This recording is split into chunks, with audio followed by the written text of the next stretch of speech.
دنیا کی سب سے بلند عمارت برج خلیفہ دبئی کی پہچان بن چکی ہے۔ یہ صرف ایک عمارت نہیں بلکہ انسانی ارادے، دولت، جدید تعمیرات اور ناممکن کو ممکن بنانے کی خواہش کی ایک علامت ہے۔ سینکڑوں میٹر بلند یہ عمارت آج بھی دنیا بھر سے آنے والے لاکھوں لوگوں کو اپنی طرف متوجہ کرتی ہے۔ اس کی روشنیاں اب بھی چمکتی ہیں۔ اس کی بلند ترین منزلوں سے دبئی کا شاندار منظر اب بھی دیکھا جا سکتا ہے، اور اس کے گرد پھیلا ہوا شہر اب بھی ترقی کی ایک ایسی تصویر پیش کرتا ہے جو کسی مستقبل کے شہر سے کم نہیں لگتی۔ لیکن اس شاندار منظر کے نیچے ایک ایسا سوال موجود ہے جسے نظر انداز کرنا آسان نہیں۔ آخر وہ زمین جس پر دبئی کا یہ عظیم شان خواب کھڑا ہے خود کس حالت میں ہے؟ برج خلیفہ کو دیکھتے ہوئے عام طور پر ہماری نظر اس کی بلندی پر جاتی ہے۔ ہم سوچتے ہیں کہ بڑی عمارت کو بنانے کے لیے کتنی مقدار میں فولاد، سیمنٹ اور شیشہ استعمال ہوا ہوگا۔ لیکن کسی بھی بلند عمارت کی اصل طاقت اس کی چوٹی میں نہیں، بلکہ اس بنیاد میں ہوتی ہے جو زمین کے اندر چھپی ہوتی ہے۔ برج خلیفہ کی بنیاد ایک انتہائی پیچیدہ تعمیراتی نظام پر قائم ہے۔ اس کے نیچے سینکڑوں مضبوط کنکریٹ کے ستون زمین میں بہت گہرائی تک داخل کیے گئے ہیں، جبکہ ایک بہت بڑا مضبوط فرشی ڈھانچہ عمارت کے وزن کو پھیلانے کا کام کرتا ہے۔ مقصد یہ تھا کہ عمارت کا بے پناہ وزن ایک مقام پر نہ پڑے بلکہ وسیع علاقے میں تقسیم ہو جائے۔ دبئی کی زمین نے اس تعمیر کو مزید مشکل بنا دیا تھا۔ دبئی کا بیشتر علاقہ صحرائی اور ساحلی زمین پر مشتمل ہے، جہاں ریت، نمک، نمی اور نرم تہوں کی موجودگی تعمیراتی ماہرین کے لیے ایک بڑا چیلنج بن سکتی ہے۔ ایسی زمین پر ایک معمولی عمارت اور دنیا کی بلند ترین عمارت تعمیر کرنے میں بہت فرق ہے۔ جتنی بلند عمارت ہوتی ہے اتنا ہی زیادہ وزن زمین پر منتقل ہوتا ہے، اور اتنی ہی زیادہ احتیاط سے یہ سمجھنا ضروری ہوتا ہے کہ زمین اس وزن کو کس طرح برداشت کرے گی۔ اس لیے برج خلیفہ کی تعمیر سے پہلے صلاحیت اور مختلف حالات میں ان کے رویے کا تفصیلی جائزہ لیا گیا۔ عمارت کی بنیاد کو اس انداز سے بنایا گیا کہ وہ زمین کے اندر موجود نسبتاً مضبوط تہوں تک اپنا بوجھ منتقل کر سکے۔ یہ انسانی انجینئرنگ کی ایک غیر معمولی مثال تھی۔ لیکن یہاں ایک بنیادی سوال پیدا ہوتا ہے، اگر کسی عمارت کی بنیاد مضبوط ہو تو کیا اس کا مطلب یہ بھی ہے کہ اس کے ارد گرد موجود پوری زمین ہمیشہ ایک جیسی اور مستحکم رہے گی؟ ضروری نہیں۔ زمین کوئی جامد چیز نہیں۔ بظاہر ہمیں زمین ایک ایسی سطح دکھائی دیتی ہے جس پر ہم گھر، سڑکیں، پل اور بلند عمارتیں تعمیر کرتے ہیں، لیکن حقیقت میں زمین کے اندر مسلسل تبدیلیاں ہوتی رہتی ہیں۔ پانی کی مقدار بدل سکتی ہے، مٹی دب سکتی ہے، ریت اپنی جگہ تبدیل کر سکتی ہے، زیر زمین تہیں وزن کے باعث سکڑ سکتی ہیں، اور تعمیرات کے بڑھتے ہوئے بوجھ سے زمین کے رویے میں بھی تبدیلی آ سکتی ہے۔ اس عمل کو زمین کا بیٹھنا کہا جاتا ہے۔ زمین کا بیٹھنا ہمیشہ تباہی کی علامت نہیں ہوتا۔ کئی مرتبہ نئی تعمیر شدہ زمین وقت کے ساتھ قدرتی طور پر دبتی اور مستحکم ہوتی ہے۔ مسئلہ اس وقت پیدا ہو سکتا ہے جب زمین کا ایک حصہ دوسرے حصے کے میں مختلف رفتار سے بیٹھنے لگے۔ اسے غیر مساوی بیٹھاؤ کہا جا سکتا ہے۔ ایک عمارت کے لیے یہی فرق زیادہ اہم ہو سکتا ہے، کیونکہ عمارت کا ایک حصہ اگر دوسرے حصے سے مختلف انداز میں حرکت کرے تو بنیاد، دیواروں، فرشوں، پائپوں اور دیگر ڈھانچوں پر اضافی دباؤ پیدا ہو سکتا ہے۔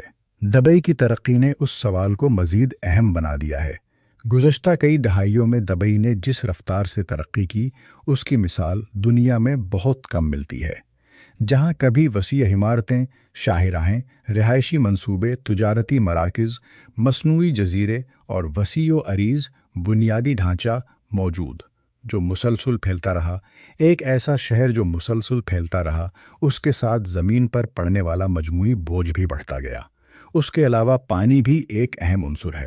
دبئی کا قدرتی ماحول انتہائی خشک ہے، اس لیے شہر کی ضروریات پوری کرنے کے لیے پانی کے بڑے پیمانے پر انتظام کی ضرورت ہوتی ہے۔ سمندر کے پانی کو قابل استعمال بنانے کے ساتھ ساتھ زیر زمین پانی کے ذخائر بھی مختلف مقاصد کے لیے اہم رہے ہیں۔ جب زیر زمین پانی کی مقدار میں تبدیلی آتی ہے تو بعض مخصوص حالات میں اس کے اوپر موجود مٹی کی تہیں بھی متاثر ہو سکتی ہیں۔ کچھ علاقوں میں زیر زمین پانی کی کمی زمین کے بیٹھنے کا سبب بن سکتی ہے۔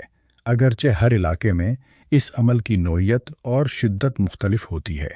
دبئی کے معاملے کو سمجھنے کے لیے صرف ایک عمارت کو دیکھنا کافی نہیں، پورے شہر کو ایک نظام کے طور پر دیکھنا ہوگا۔ ایک طرف نئی عمارتیں تعمیر ہو رہی ہیں، دوسری طرف سڑکیں، پل، پانی کی لائنیں، نکاسی آب کے نظام، زیر زمین راستے اور دیگر بنیادی سہولتیں بھی بڑھ رہی ہیں۔ ہر نئی تعمیر زمین پر اپنا ایک اضافی اثر ڈالتی ہے۔ اگر یہ تمام تعمیرات ایک ایسے علاقے میں مسلسل بڑھتی رہیں جہاں زمین کی خصوصیات پیچیدہ ہوں، تو زمین کے رویے کی نگرانی انتہائی اہم ہو جاتی ہے۔ یہی وجہ ہے کہ جدید شہروں میں زمین کی نگرانی کے لیے جدید پیمائشی طریقے استعمال کیے جاتے ہیں۔ مصنوعی سیاروں سے حاصل ہونے والی تصاویر اور انتہائی حساس پیمائشوں کے ذریعے یہ معلوم کیا جا سکتا ہے کہ زمین کے مختلف حصے وقت کے ساتھ کس سمت اور کس رفتار سے حرکت کر رہے ہیں۔ بعض اوقات یہ حرکت اتنی معمولی ہوتی ہے کہ عام انسان اسے اپنی آنکھ سے محسوس بھی نہیں کر سکتا۔ چند ملی میٹر کی تبدیلی عام زندگی میں شاید کوئی معنی نہ رکھتی ہو، لیکن کسی بڑے تعمیراتی ڈھانچے کے لیے مسلسل اور غیر مساوی حرکت ایک ایسی چیز ہے جسے انجینئرز نظر انداز نہیں کر سکتے۔ یہاں ایک بہت اہم فرق سمجھنا ضروری ہے۔ اگر کسی عمارت میں معمولی حرکت ہو رہی ہو تو اس کا مطلب یہ نہیں کہ عمارت گرنے والی ہے۔ بلند عمارتیں ہوا درجہ حرارت، وزن اور زمین کے معمولی ردعمل کے باعث انتہائی معمولی حرکات کرتی رہتی ہیں۔ انہیں اسی حرکت کو برداشت کرنے کے لیے بنایا جاتا ہے۔ اصل سوال یہ ہوتا ہے کہ حرکت کتنی ہے، کس سمت میں ہے، وقت کے ساتھ اس میں کیا تبدیلی آ رہی ہے، اور کیا وہ عمارت کے مقررہ حفاظتی حدود کے اندر ہے یا نہیں۔ دبئی میں درجہ حرارت بھی ایک اہم عنصر ہے۔ موسم گرما میں یہاں شدید گرمی پڑ سکتی ہے۔ جب درجہ حرارت بہت زیادہ بڑھتا ہے تو فولاد اور کنکریٹ پھیلتے ہیں، جبکہ درجہ حرارت کم ہونے سے کرتے ہیں۔ بڑی عمارتوں کے ڈیزائن میں اس قدرتی حرکت کو پہلے ہی مدنظر رکھا جاتا ہے۔ برج خلیفہ جیسے عظیم ڈھانچے کو اسی لیے ایسے اصولوں کے مطابق بنایا گیا ہے کہ وہ ماحول کے معمولی اثرات کو برداشت کر سکے۔ لیکن صرف عمارت ہی نہیں، اس کے ارد گرد موجود زمین اور تعمیرات بھی درجہ حرارت سے متاثر ہوتی ہیں۔ شہر میں کنکریٹ، شیشہ سڑکیں اور دیگر سخت سطحیں بڑھنے سے مقامی درجہ حرارت پر بھی اثر پڑ سکتا ہے۔ اس پورے ماحول کو سمجھنا کسی بھی جدید تعمیراتی منصوبے کے لیے ضروری ہے۔ تاہم یہ کہنا کہ صرف شدید گرمی کی وجہ سے کسی خاص عمارت کی بنیاد خطرناک حد تک حرکت کر رہی ہے، ایک ایسا دعویٰ ہوگا جس کے لیے مضبوط اور قابل مثال اس کے مصنوعی جزائر ہیں۔ سمندر سے زمین حاصل کر کے بنائے گئے یہ جزائر انسانی تعمیراتی صلاحیت کی ایک غیر معمولی مثال ہیں۔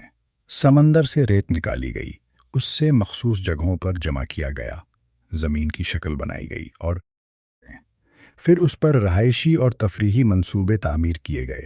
لیکن مصنوعی زمین ہمیشہ قدرتی طور پر بنی ہوئی قدیم زمین جیسا رویہ نہیں رکھتی۔ نئی جمع کی گئی ریت اور مٹی وقت کے ساتھ دب سکتی ہے اور اپنی جگہ کو مستحکم کر سکتی ہے۔ اسی لیے ایسی زمین پر تعمیرات کرتے وقت زمین کو مضبوط بنانے، دباؤ کم کرنے اور اس کے مستقبل کے رویے کا اندازہ لگانے کے مختلف طریقے استعمال کیے جاتے ہیں۔ اگر تعمیر بہت تیزی سے شروع ہو جائے تو زمین کے قدرتی استحکام کے عمل کو بھی مد نظر رکھنا ضروری ہوتا ہے۔ یہی مسئلہ دنیا کے کئی ساحلی اور مصنوعی زمین پر تعمیر کیے گئے شہروں میں دیکھا گیا ہے۔ اس کا مطلب یہ نہیں کہ ہر مصنوعی جزیرہ خطرناک ہے، بلکہ یہ کہ ایسی تعمیرات میں مسلسل نگرانی اور دیکھ بھال بنیادی اہمیت رکھتی ہے۔ اب سوال دوبارہ برج خلیفہ کی طرف آتا ہے۔ کیا واقعی یہ عمارت خطرناک انداز میں جھک رہی ہے؟ کیا اس کی بنیاد میں کوئی ایسی بڑی خرابی پیدا ہو چکی ہے جو پوری عمارت کے لیے خطرہ بن سکتی ہے؟ یا پھر یہ صرف ایک ایسی داستان ہے جس میں معمولی زمینی حرکات کو ایک بڑی تباہی کے اشارے کے طور پر پیش کیا جا رہا ہے؟ ان سوالات کا جواب دینے کے لیے جذبات نہیں بلکہ قابل اعتماد اعداد و شمار ضروری ہیں۔ اگر کسی عمارت میں خطرناک سطح کی ساختی تبدیلی واقع ہو رہی ہو تو اس کے ثبوت صرف ایک تصویر یا ایک دعوے تک محدود نہیں ہوں گے۔ بنیاد کی نگرانی، عمارت کے مختلف حصوں کی پیمائش، زمین کی حرکت، دراڑوں کا جائزہ، عمارت کے جھکاؤ کی پیمائش اور ماہرین کی آزادانہ رپورٹ سب کو ایک ساتھ دیکھنا ہوگا۔ یہاں ایک اور دلچسپ حقیقت سامنے آتی ہے۔ دنیا کی بلند ترین عمارت ہونا صرف ایک تعمیراتی ریکارڈ نہیں بلکہ ایک مسلسل ذمہ داری بھی ہے۔ اتنی بڑی عمارت کو تعمیر کر کے چھوڑ نہیں دیا جاتا۔ اس کی ساخت، بنیاد، بیرونی حصے، پانی کے نظام، بجلی لفٹوں اور دیگر اہم حصوں کی مسلسل دیکھ بھال ضروری ہوتی ہے۔ ایک عمارت کی اصل کامیابی صرف اس بات سے نہیں کہ وہ کتنی بلند بنائی گئی، بلکہ اس بات سے بھی طے ہوتی ہے کہ وہ دہائیوں تک کتنی محفوظ اور کہانی ہے۔ دبئی کی کہانی بھی صرف برج خلیفہ کی کہانی نہیں، یہ ایک ایسے شہر کی کہانی ہے جس نے قدرتی حدود کو چیلنج کیا۔ جہاں پانی کم تھا وہاں وسیع باغات بنائے گئے، جہاں صحرا تھا وہاں جدید شاہراہیں تعمیر ہوئیں، جہاں سمندر تھا وہاں مصنوعی زمین بنائی گئی، جہاں شدید گرمی تھی وہاں بلند عمارتوں کے اندر آرام دہ ماحول پیدا کیا گیا۔